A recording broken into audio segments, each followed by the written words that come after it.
everyone, I'm Julie McMahon. I'm the back-end business reporter for Syracuse.com and the Post-Standard. I'm joined here today by Adam Mastroleo from Schoeneck King. Thanks so much for being with us. Adam is a labor and employment attorney who has been very involved in helping businesses develop reopening plans, and that's what we're here to talk about today. We've had a couple of different Q&As through our back-end business initiative that is hosted by Syracuse.com and sponsored by Schoeneck King, where we've taken questions about reopening. And I wanted to take this opportunity to, now that we've had some time to watch lots of businesses in our community reopen, what have we learned from that? And kind of what are the new concerns and challenges that businesses are facing as they reopen, as we can learn from those who have kind of forged ahead. So we're nearing phase 4 now. And I wanted to just open by, again, thanking you for joining us, Adam, and asking you kind of what's been on your plate, been on the mind of the clients and businesses that you work with, and how that's sort of shifted and where you see us being at now, what the concerns are, how the intensity of those concerns has sort of changed over the last few weeks and months. Well, Julie, first of all, thank you so much for having me. It's a pleasure to be here. It really has been a whirlwind over the past couple of months. My wife can tell you that for my business, it has been pretty crazy. At first, when the closures started in March, we saw businesses asking questions about, do I have to shut down? What percentage do I have to shut down? Can I keep operating? So we were guiding them through that process, trying to understand what an essential business is. And if you're not essential, how can you get a waiver? And then we saw the federal legislation pass the Families First Coronavirus Response Act. New York State passed its own Emergency Paid Sick Leave Act. So we were guiding clients through those new statutes. Then we saw the PPP loan plans, and we worked with clients to get those. I know you've had Q&A sessions about PPP loans.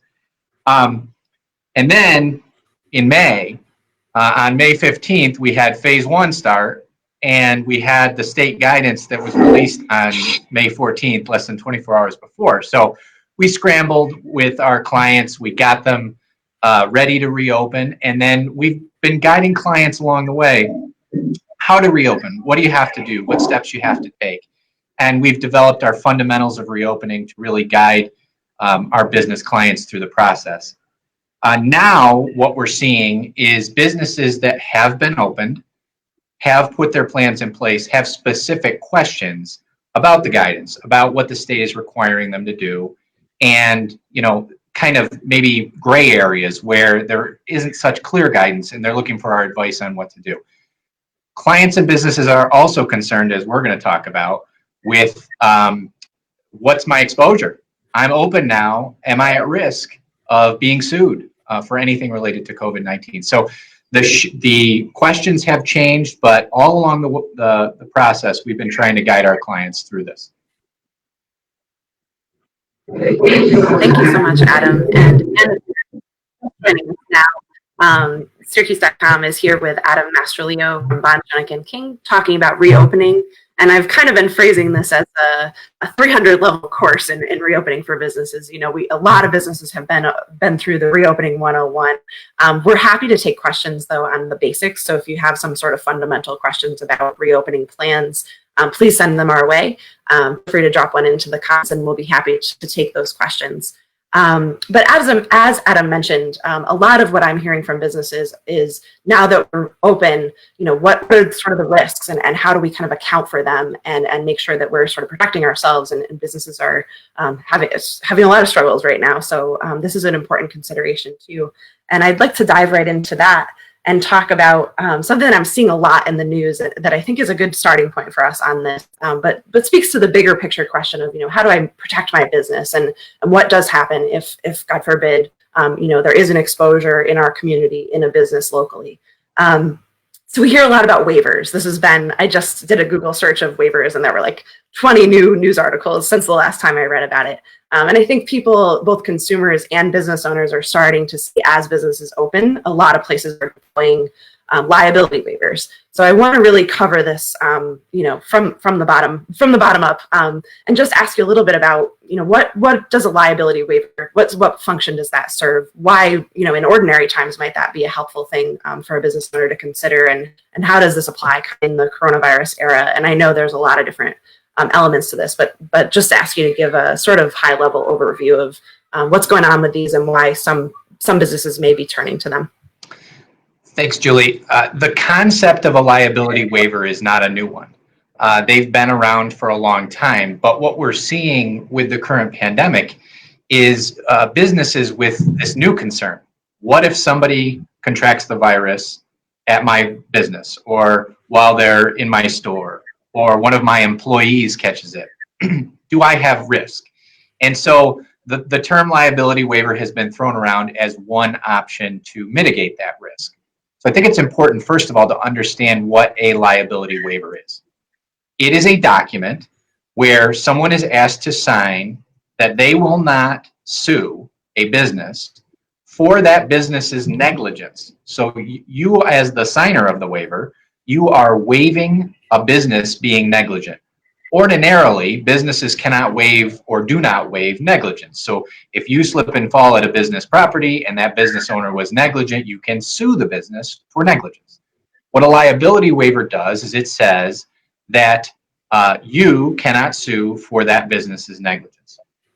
And people have heard this concept and think, oh, geez, that's got to be great in the COVID context. Somebody's going to get COVID at my store and they're going to sue me. I can use a liability waiver.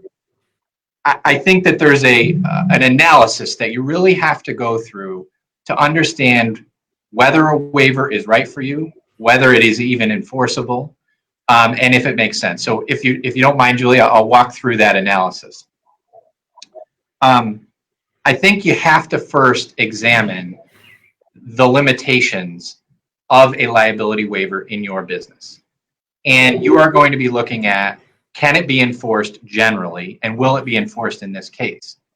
You then also have to think to yourself, what is it going to get me?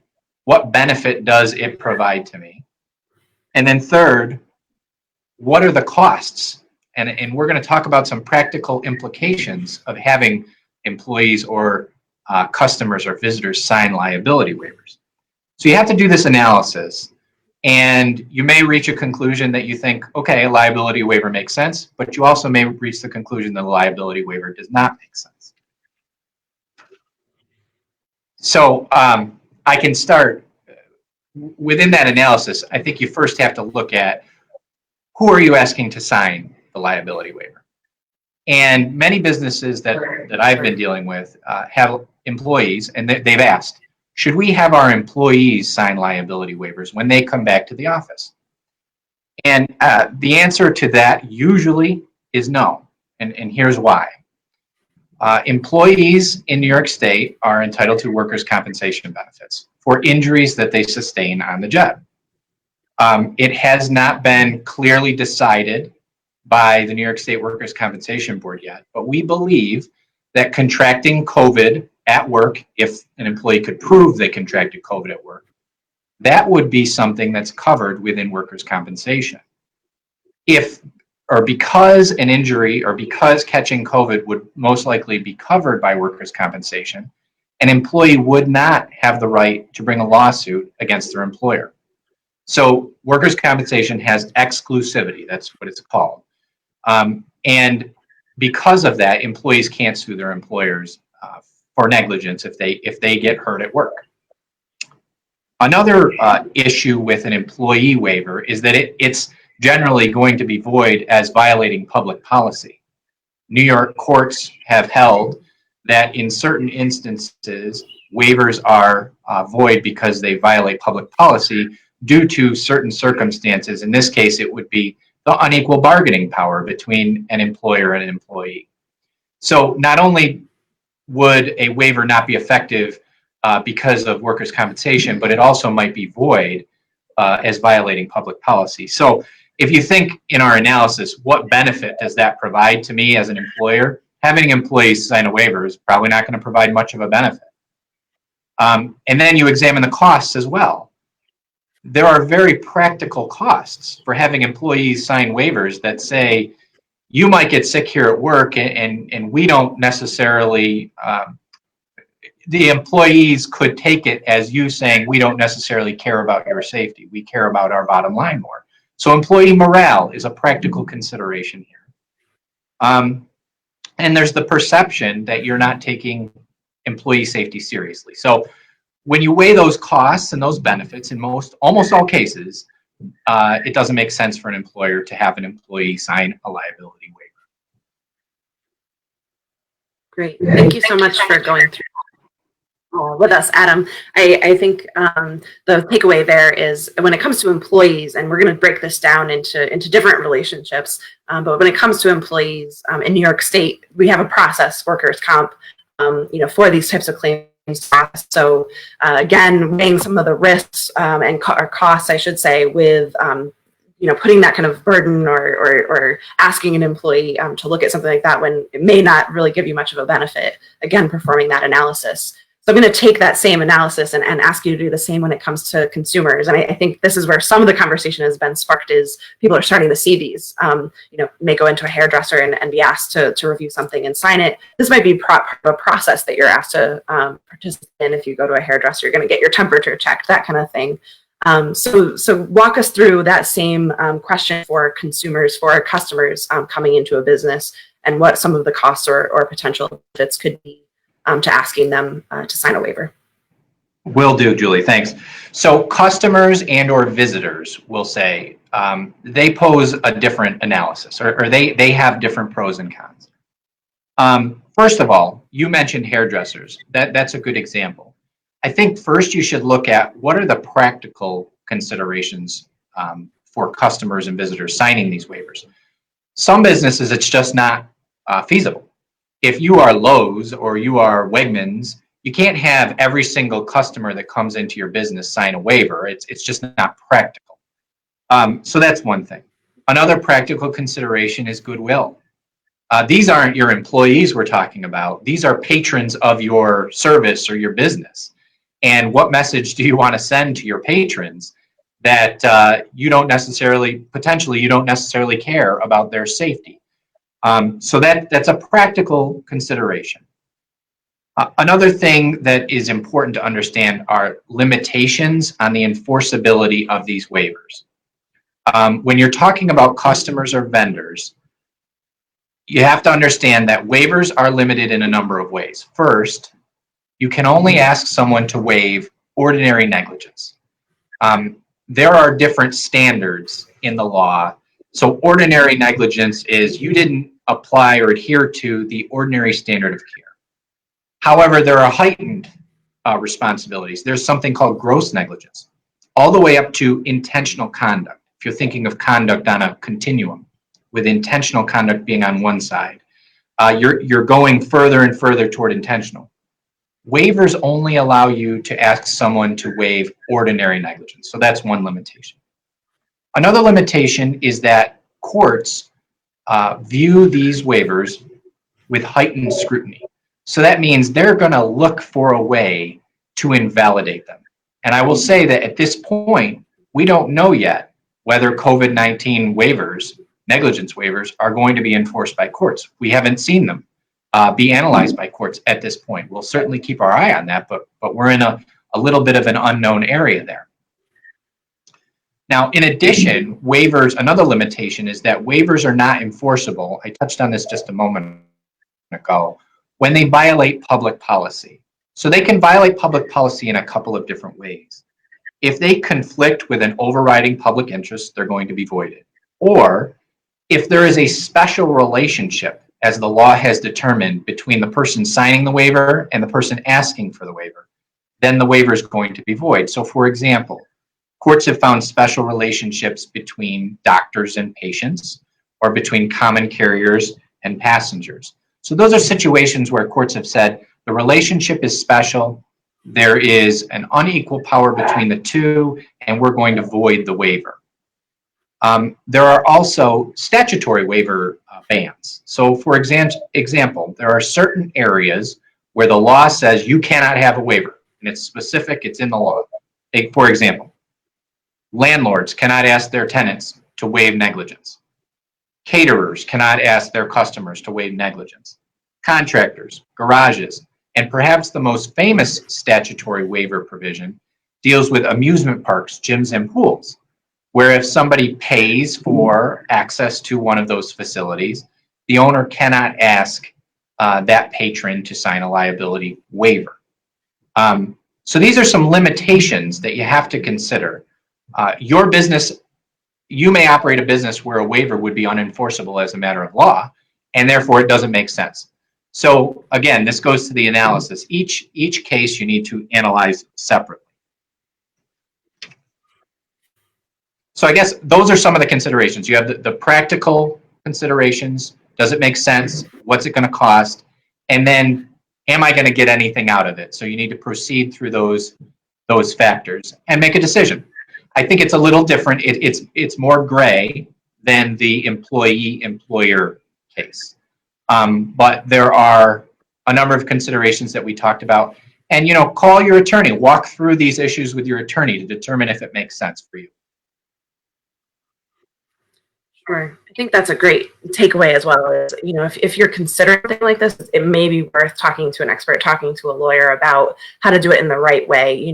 It would be a shame to ask a bunch of customers to sign them, potentially turn them off from your business. In the case of a gym, we're not there yet in New York State, but waiving, potentially losing membership fees because someone's not willing to sign a waiver, and then it turns out that you couldn't have enforced it anyways. So if you are considering it, I did want to just ask one follow-up question about that. For those businesses where it might be a good opportunity, maybe to kind of reach a contract with a consumer.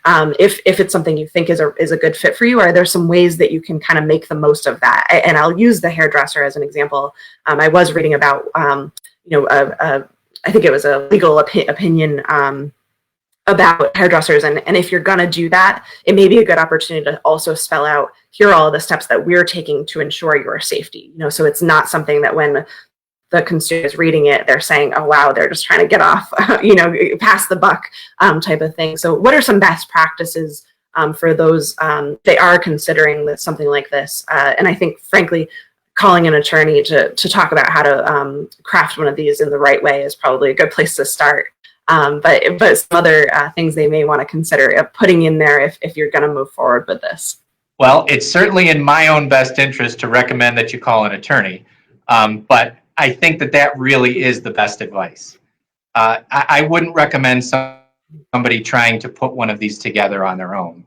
And what I would say is that I want to make a distinction. We're going to talk about other defenses in a moment. There's a difference between us being specifically about liability waivers, which waive the business's negligence. So I just want to make sure you understand that. As far as language to include, I like what you said. Absolutely. Tell the customer, the patron, what you're doing to keep them safe. That may mitigate against some of that bad will that you're worried about.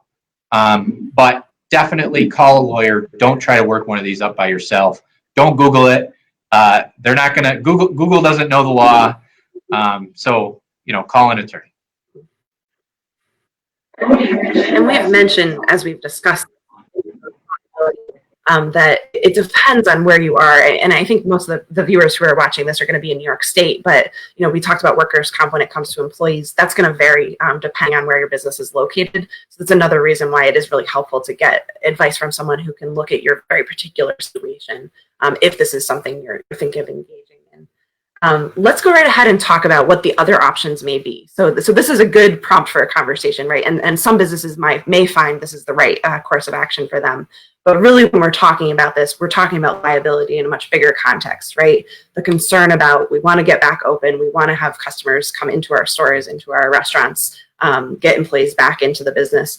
What else can I do? If a waiver doesn't seem like the right fit for me, what are some other strategies for ensuring, not only that people don't contract the virus, or maybe I should put it the other way, not only that you're protecting yourself from liability, but it comes back to the concept of how can I just protect my business all around, and what are some different strategies and options for some business owners? That's a great question, Julie. The number one and the best defense against any claim related to COVID will be that you as a business had a safety plan in place that complies with the guidance from the state and the federal government, and that you implemented that plan, you communicated that plan, and you followed that plan. That is going to be your best defense. Excuse me. So that's the advice that I always start with is, do you have a plan in place? What does your plan say? Are you following it? And how are you making sure that you're following it? So that's going to be the best defense to any liability claim. But waivers are an option, liability waivers, I should say. And there's also this concept in the law of assumption of risk. And what it basically is that a patron or somebody who's using your services assumes the risk of of something, and therefore waives their right to bring a claim for it. It's based on the person knowing and appreciating the risks and disregarding those risks, even though they know them. So there's a couple different types of assumption of risk that New York State recognizes. There's a concept called primary assumption of risk, and that deals with the situation where an activity or a risk is inherent within a particular activity. So, for example, in sports, if you play soccer and you break your leg, that risk of breaking your leg is inherent in the activity of soccer. So that would be called primary assumption of the risk. Express assumption of the risk is where there's a contractual assumption of the risk. And here's where we get into another strategy for businesses. You may want to post something in your business that says, here are the steps we're taking. However, there is a risk of contracting coronavirus or COVID-19. And make sure that everyone is aware of that risk. Everyone that comes to your business is aware of that risk. I know Disney World, for example, is using something like that. They are making it very clear and abundantly clear to patrons when they return that catching coronavirus or COVID-19 is a risk. So there's this concept of assumption of risk is a strong legal defense. And it's something that you can cultivate as an employer, as a business or an employer, by making sure that information is available and you are notifying everyone of the risk. Now, with COVID-19, everyone knows about the risk, but you as a business should also post something saying, or you could also post something saying, here are the risks. So assumption of risk is another really big defense to liability claims. So we talked about waivers, liability waivers. We talked about assumption of risk. We talked about having a plan in place. The other biggest problem that any plaintiff or someone who files a lawsuit is going to have is causation, proving that they got the virus at your business. This is going to be really tricky. So that's another line of defense that you're going to have as a business or an employer. So those are just some of the examples. Great. Thank you so much for going through that, Adam. And I wanted to jump around a little bit. We've been talking a lot about liability, and I did get a few questions early on. So I want to talk about reopening and a little more fundamental questions about reopening, and we may come back to issues of liability. One more reminder: anyone who's tuned in, we've got a great audience following along. But if you've got a question, please feel free to drop it into the comments. We'd be happy to take them. So one of the first questions we got was just about, I think we've gotten some signals from public officials that we're headed toward phase 4 on Friday. And I just wanted to give kind of a more broad view of what that means for Central New York. And we have heard some news that what it doesn't mean, that I think, initially we thought, I guess I'll say, as we watched the reopening phases, it's hard to believe that we're already on phase 4 in some ways. And I think I had initially even thought about it as, once we're at phase 4, we're back to normal, which I think we've all learned the lesson slowly that that's not really exactly what's happening here. And we've learned some of the things that won't be included in phase 4 and how they even be phased within a phase. So can you give us a little bit of an overview of what people should expect from phase 4 if there are major industries or areas of business that you see really being able to expand and open up? So there is one major industry in phase 4, and that's higher education. We've been waiting. We have a number of higher education clients, and we've been waiting for this guidance because there are so many unique issues involved in higher education. So the higher education guidance is very extensive. It's very different than the guidance we've seen for almost all of the other industries. So higher ed is the biggest phase 4 industry. But phase 4 also includes low risk outdoor arts and entertainment activities and low risk indoor arts and entertainment activities. So these are things like museums, nature parks, things like that. Not to be confused with sports and recreation. of which there is separate guidance for the state. Phase 4 also includes media production. So this is television, movies, etc. within the state. These are guidelines for conducting those industries. And I think that's a good point to bring out, Julie. So there are essential businesses like the television news, for example, that has been operating all along. They've just been operating without specific guidance. So now they have specific guidance.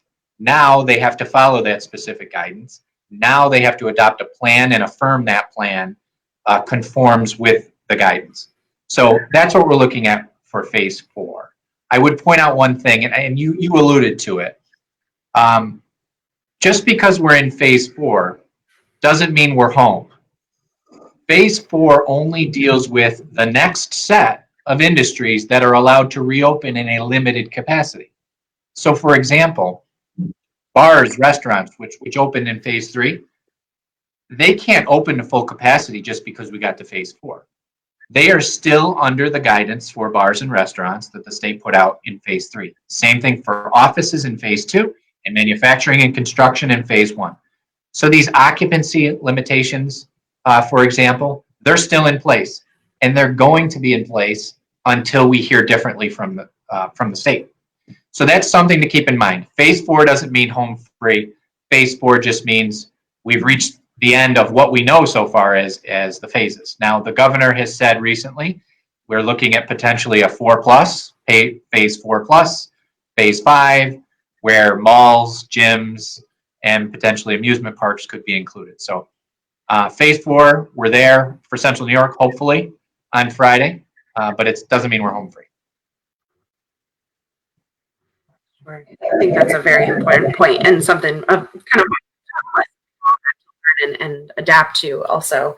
I wanted to talk about capacity and what that means, and that has evolved as we've moved through the phases. The latest that I read, and please feel free to fill me in with anything new that I haven't come across to, was that we would be seeing an increase in the kind of capacity cap on gatherings, which has been sort of a separate thing, but also relevant. I guess I wanted to ask you to break down sort of, we hear percentages, we hear the cap, the total number of people that can gather. So if I'm a business that, a lot of small businesses, this won't affect too much, they don't have to worry about 50 people in their business at a time or anything like that. But we're looking at capacity limits, 50% capacity. Certain businesses have different capacity levels. Can you give us the lay of the land of, am I looking at a specific number or a specific percentage, or is it dependent on what business or what type of industry I'm in? Again, Julie, I wish there was a single clear answer I could give you, but it really is going to depend. You're talking about two separate things, first of all. Gatherings, generally, and then businesses. So if you are a business, your capacity limitation is found within the guidance that is specific to your industry. So if you are an office, you look to the office guidance to determine what is the max capacity that I can have under the office guidance. And right now it's 50% of your maximum occupancy. It is not 50% of your normal workforce. You may have a humongous facility, but only 5 employees. Under the current guidance, if your max capacity in your facility was 100 people, even though you only had 5 employees, you could have all 5 of them there. It's based on the space. It's not based on the number of people. So that's important to point out. Another reason that it's important to look at the percentages or the specific guidance for your industry is that there's different guidance by industry. So, for example, we just talked about phase 4 and the low-risk outdoor-indoor activities. They talk about 33% of maximum occupancy, whereas many of the earlier industries in the phased guidance talk about 50% of maximum occupancy. So the answer is, if you are a business and you want to know how many people you can have in your business, go to the guidance that is applicable to your business and look, because it will tell you. Thank you so much. That's very helpful. So I don't, a lot of the questions are around, is it the percentage? Is it the number? go to the guidance, I think, is the answer, the first and foremost thing. So let's talk about guidance and reopening plan. This has been, it sounds like you've really rolled up your sleeves and been living in those plans for the last couple months, really. So, I'd love to take questions from the audience and where you would all like to hear us talk about this. But I'll ask just broadly, when you sit down with a business owner to talk about a reopening plan, kind of where do you start, and what are some of the most significant things that you think business owners should kind of have in mind as they sit down to do this, especially since we'll have kind of a new round of industries and people who are going to be thinking about this in the next week or so. So now that we've had the benefit of about a month of this guidance for all the phases and the state, we really have it honed down to these fundamentals of reopening. And it's steps that businesses should take. So the first step is going to be sit down and perform a risk analysis. Look at your business. Look at where in your business transmission might occur. So if you are a factory, transmission is likely to occur with employees who are on the factory floor.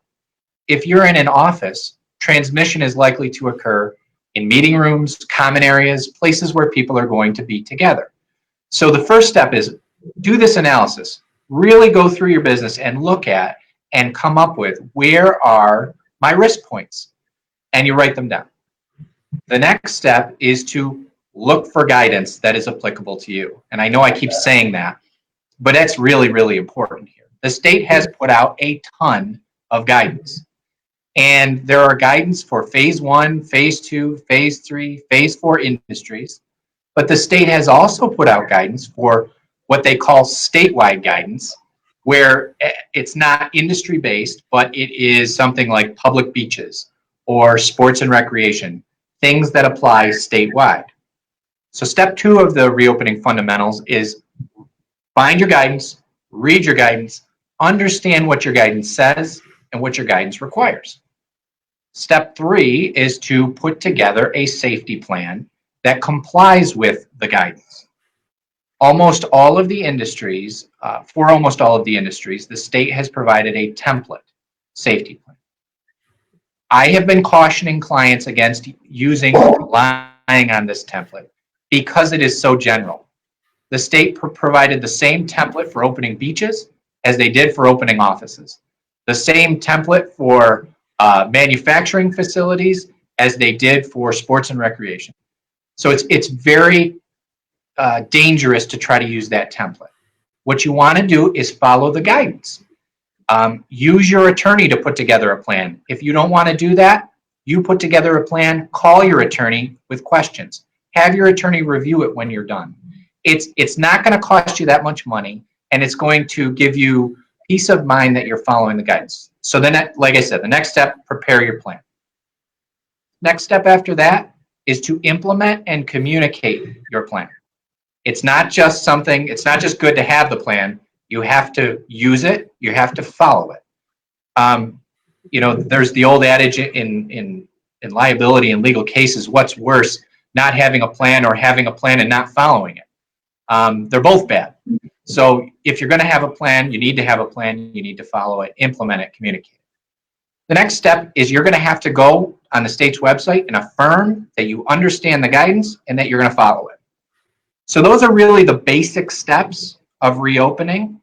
And then, we talked about generally occupancy, but there are some basic categories that the state has included in all of its reopening guidance.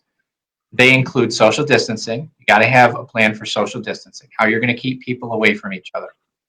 PPE, what PPE are you going to provide? How are you going to provide it, etc.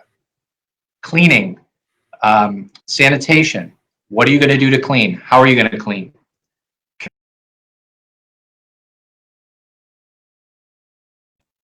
Infection response, how are you going to deal with somebody who gets infected or somebody who's exposed or somebody who's symptomatic?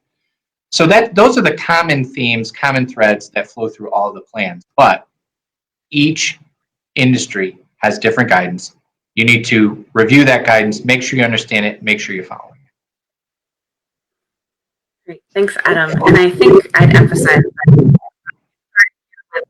that a template that someone else made, but your first 2 places to start were evaluating your unique business needs, right? And I like that you started with that because it's not about taking a template and adapting it to your business. It's about looking at your business and adapting it to the rules, really, and then looking at the industry-specific guidance, which I think, thankfully, has gotten more and more detailed and more specific to different needs. And I think also we've seen the state rolling it out on a more continuous basis, so it's not just that last minute. So again, I'd emphasize, this isn't taking a one-size-fit-all type of thing and bringing it to your business. It's looking at what's going on with your business, really evaluating and understanding the risks, and then finding the resources out there to kind of craft your own plan. I wanted to ask a follow-up question on that. I think you answered this in a sense, but one plan is sort of submitted to the state once you've adapted, talk through it with your employees and sort of initially publicize what the plan is. Does then it go on a shelf somewhere, or is there a time frame where you would recommend sort of going back and looking at it and seeing, is this working for us? Is that something you're recommending sort of to do regularly? Let me back up just a second.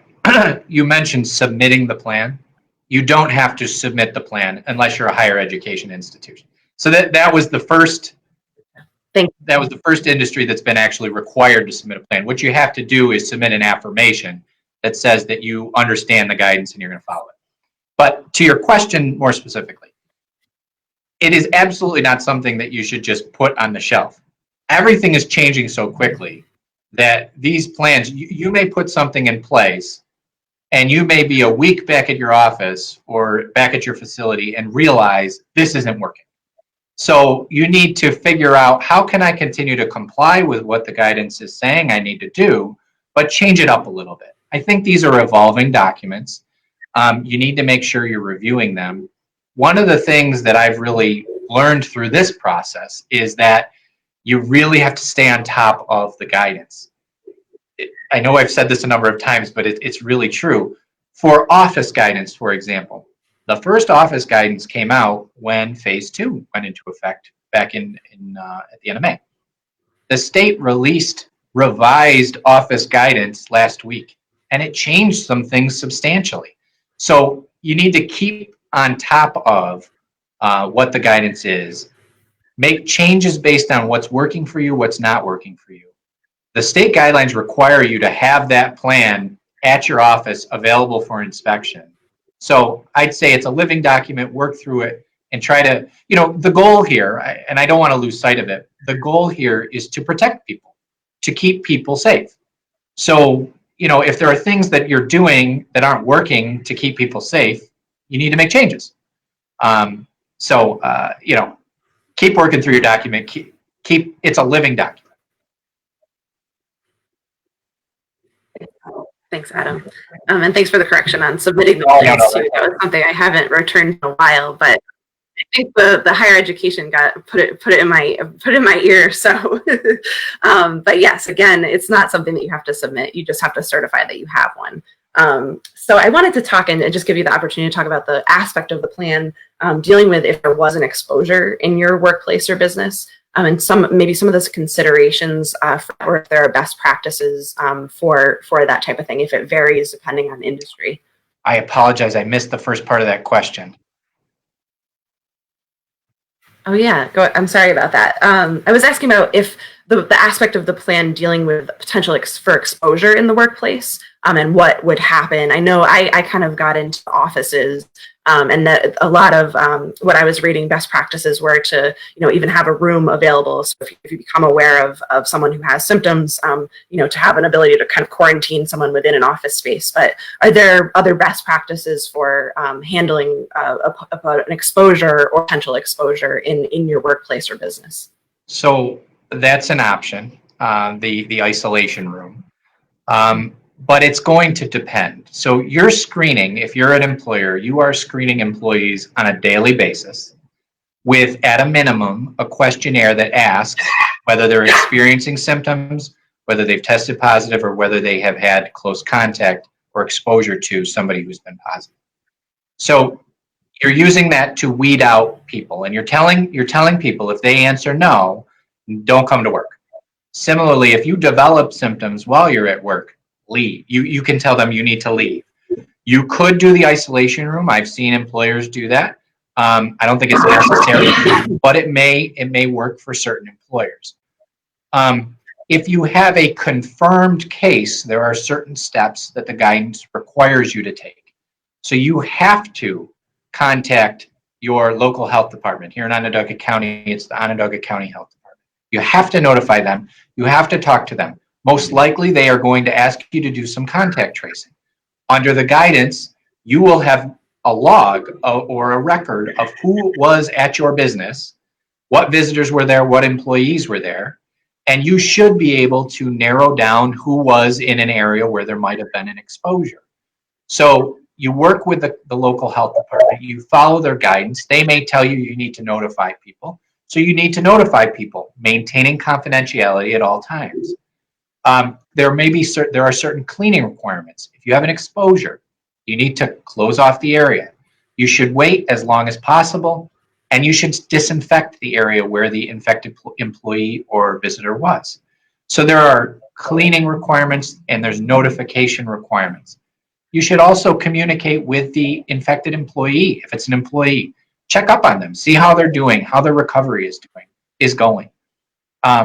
Make sure that they understand their rights, if they have any entitlement to leave under the various federal or state paid leave laws now. So there are a number of things a number of steps that you should take. These steps should really be outlined in your plan. It should be clear. Here's what we do when we get an exposure. And here's one of the areas where I think that the template really falls short. There's some general statements about when somebody might be able to return to work, but there's no real action plan. So I think, and I've been recommending and advising clients to include an action plan, a response plan, when there's an exposure, when there's a confirmed case. Great. So we've got some great questions from our, including one that we had discussed a little bit, Adam. Josh is asking about the limitations on refusal of service, termination of employment. So we had talked about the potential, the tricky question that we've gotten from a lot of people, I'll say. So I think I'm getting to some of what Josh is getting at too with this. But a lot of situations where employees, when businesses are starting to reopen, starting to ramp up their services and offerings, employees are uncomfortable and maybe fearful for returning back to work even too. So that's led to some tricky questions. I think especially when you have people who have really legitimate, either underlying health conditions, children at home, elderly relatives at home. Yet there are also programs like the Paycheck Protection Program that really is trying to incentivize businesses to get employees back to work and get them paid. So balancing a lot of these things, and I think we've written about this on Syracuse.com and discussed this as well. With the $600 unemployment kind of bonus, it can be tough to try to negotiate with employees, and I wanted to cover this from the small business owner perspective in terms of what are your rights as an employer if you find yourself in a situation like that, and what's the best approach, because I think we're all humans and we're all trying to do right by each other too. So what's some best practices for how employers can approach that situation? Julie, that's a great question, and it's one that we've been getting from many of our clients. It's a difficult question. Like you said, you're balancing a lot of things. You're balancing your need to operate your business with your desire to be a supportive and caring human being. And those two things don't always work together. So I think that there is a certain analysis that you should undergo if you're a business owner. When someone comes to you and says, I can't work because of COVID, I think you have to ask, first of all, start off with, why?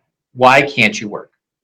And the answers that you get will determine what you do. So for example, I think that if someone says, I can't work, you say, why? Because I have to stay home to take care of someone who has COVID-19. Or excuse me, that's a bad example. I have to stay home because I've tested positive for COVID-19. Okay, that's easy. You know what you have to do. They have to stay home. They're subject to a quarantine order, and they are entitled to benefits under New York State's paid leave law and the federal law. What if they say, well, I'm scared. I'm scared I'm going to contract the virus. I think that analysis is a little different. There is no law that protects someone from being afraid to go to work. So you as a business owner can legitimately ask them to come to work.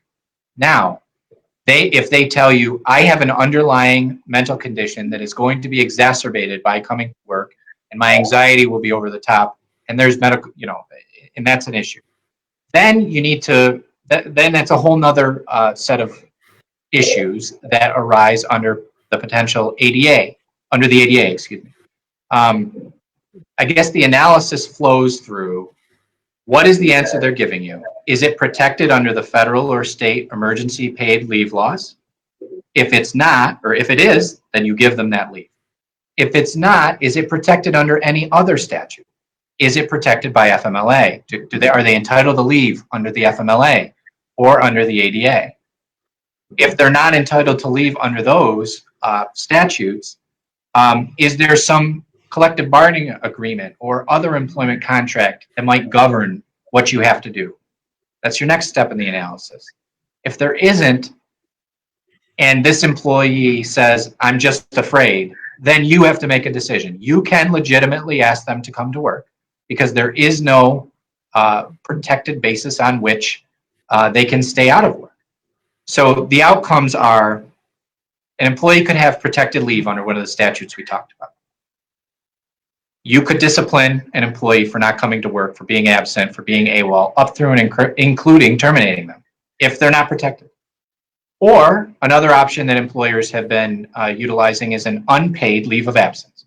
So they just say, okay, you can stay out of work. You're not going to get paid, and we'll bring you back, when the time is right.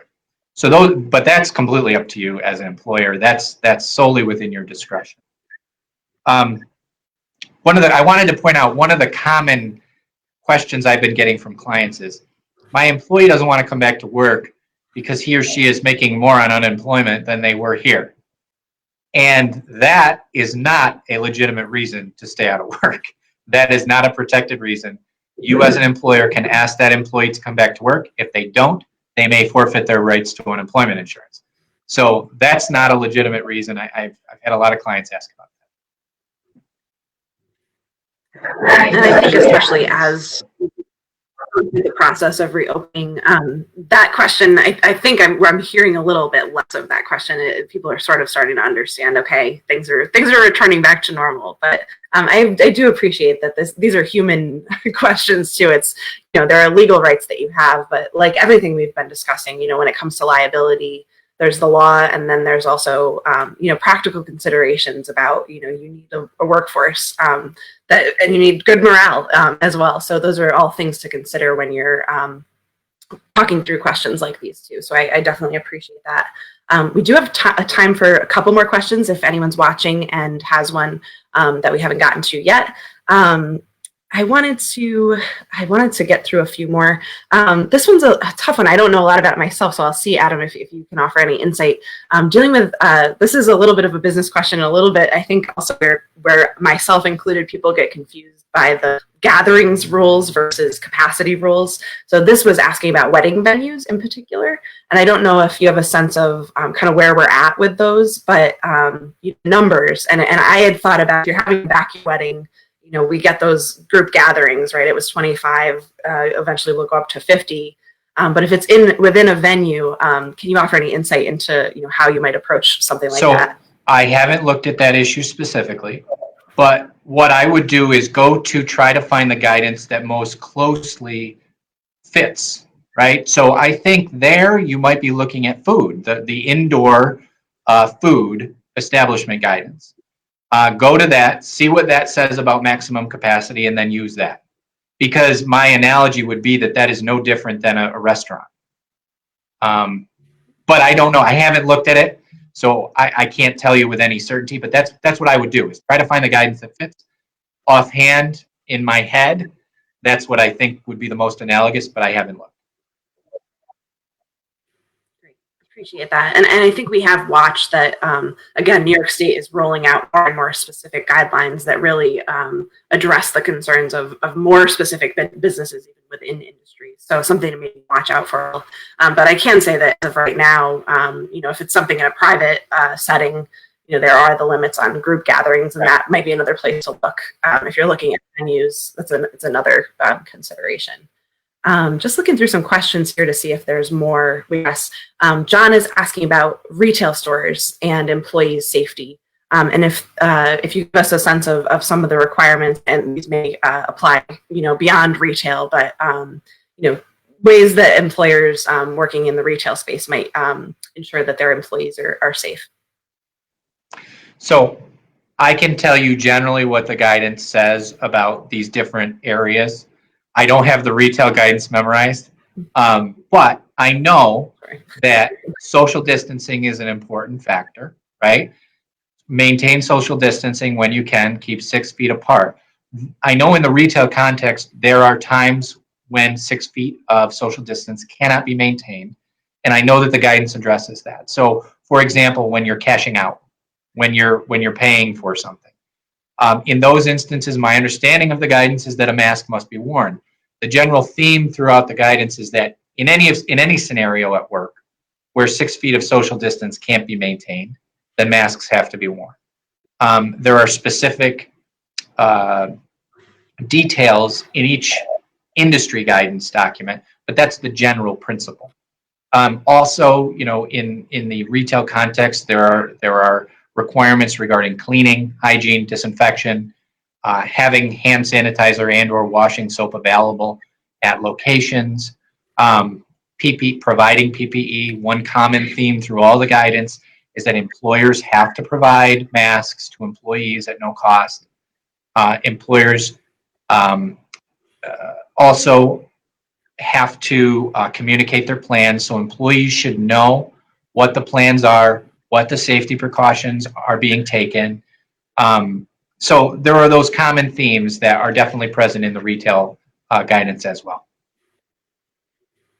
Great. And just a reminder for anyone who's been watching, check out the plans or check out the industry-specific guidance. A really easy, quick link to find that is forward.newyork.gov.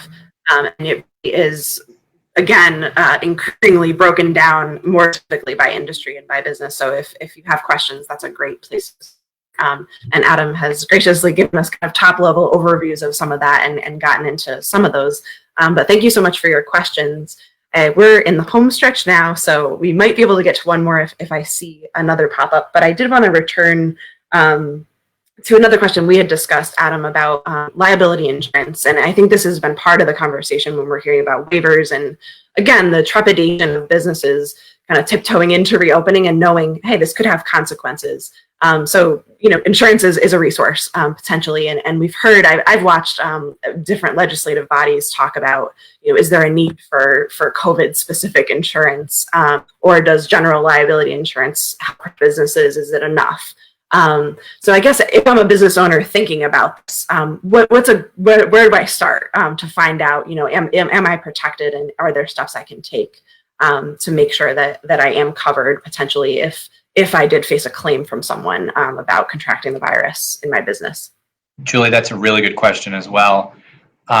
Every insurance company, every insurance agreement is a contract. So you need to communicate with either your broker or your agent to ask them, if somebody contracts the virus, am I covered for a liability lawsuit? Find out. I mean, that's go to the source. It's not worth anything for me to tell you whether you're covered or not. You need to hear it from the company that issues and wrote your policy. So communication is key. I would say one thing to any business that is operating questionably. And when I say questionably, I mean you're operating, but you maybe shouldn't be because you're not permitted to open yet. Be careful in the insurance context, because your insurance company might disclaim coverage if you are operating and you're not supposed to be. So that's something to take into consideration when you're making the decision about whether to open. Great. So again, the emphasis on probably whether or not you've considered insurance or not would be directly to your insurer to understand this. As you're reopening, make sure you have a good understanding of your coverage. I will go ahead and ask a question from Jessica in the comments, who's talking about telecommuting and for business owners who have that option. And I think the question may be coming from employees, employers, how to negotiate that question of, things are allowed to reopen again, right? Offices are a good example. My employer is allowed to have people back in the office, but hasn't asked us to, on a broad scale yet. So are there requirements at this time when it comes to telecommuting? If you're able to have employees work from home, is that something you're required to do? And what's the best practices, again, when it comes to that? I would have to go back and review the specific guidance applicable to whatever industry you're talking about. But generally, there is an encouragement of continued telework, but not a requirement that I'm aware of. So, if an employer wants to bring you back, they can bring you back at this point. But again, it's a negotiation. It's not a negotiation, but it's a discussion that employers are having with employees. I have clients who have no interest in bringing employees back yet. They just don't want to do it. Other clients want to bring employees back immediately. It's really a specific determination, specific decision, and one to talk about with your employer.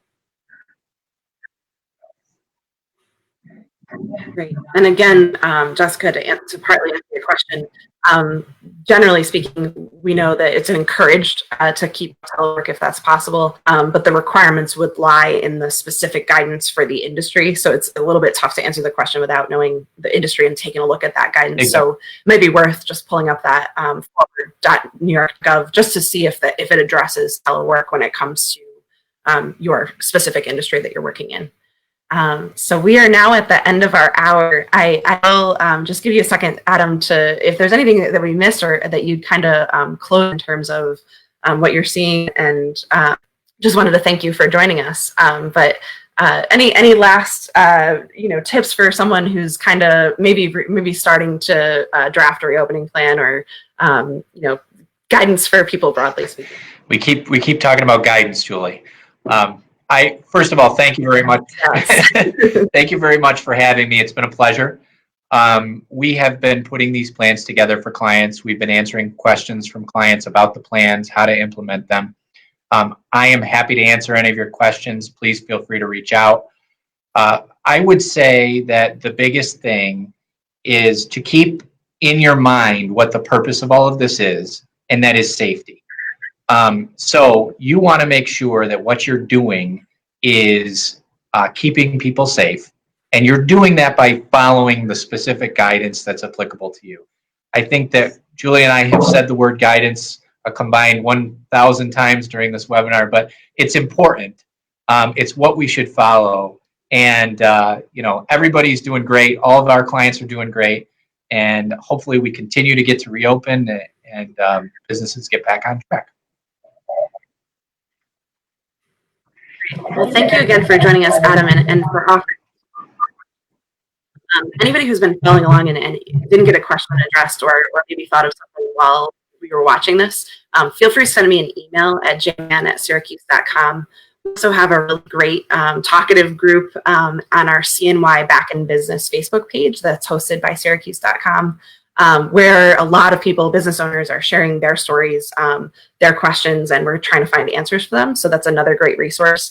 And I can always help kind of put you in touch with Adam or develop stories on different topics as things come up. So please think of us as a resource, our Back in Business page on Facebook and on Syracuse.com. Thanks again, Adam, for joining us. This has been a great discussion. And thanks to everyone at home who tuned in. Thanks again. Thanks, Julie.